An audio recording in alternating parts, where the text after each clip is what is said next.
Did I just make the biggest mistake of my life by allowing Claude to take full control of my desktop from my phone? Claude's computer use has finally arrived. Up until now, Claude has worked inside a virtual machine on your computer. You can read your files, write new documents, run code, but all of that within a sandbox environment. But there are a ton of apps in your computer that Cowork couldn't touch. Photoshop, your CRM, Spotify, and it can actually take control of your browser. Think about accessing websites that don't give you an API, like LinkedIn or Substack. Claude can now see your screen, move your mouse, click buttons, type into fields, scroll through pages, and navigate your desktop apps just like you would. It takes screenshots of your screen to understand what it's looking at, and then it performs actions based on what it sees. So if you say, open this spreadsheet in Excel, fill in column B with these values, and save it, Claude can actually do that now. Not by generating a file in its sandbox, but literally by opening Excel and typing into the cells. To access computer use, head down to your name and then settings. Underneath desktop app, you'll see general, and then scroll down here to computer use, and then hit turn on. And you may have to go into your settings to allow accessibility and screen recording. Now, if you want to access this from your iPhone, head over to this dispatch button right here, and you'll see that we're in the dispatch screen, and which says computer use, that's checked, so we're good to go there. You can turn on or off, keeping it awake.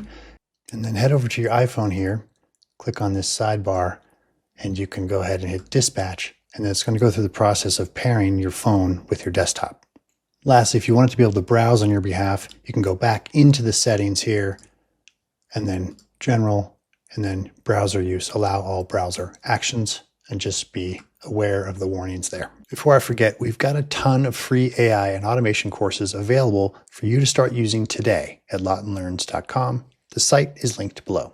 There's another really important concept to understand, and that's that Claude follows a specific priority order when it's completing a task. So first, it checks if there's a connector available. So if you have Gmail or Google Drive or Slack connected, it uses those direct connections first. Second, if there's no connector, it'll try to navigate your Chrome browser to get the job done instead. And third, as a last resort, it interacts with your screen directly using computer use. So it's not just randomly clicking around your desktop, it's choosing the most efficient path every time. So would I recommend trying computer use right now? Absolutely not, unless you can put it on a computer that you've just pulled fresh out of the box and it literally has no information on it. Otherwise, the beta is just too new. The way I've been cautiously using it is with simple, low-stakes tasks.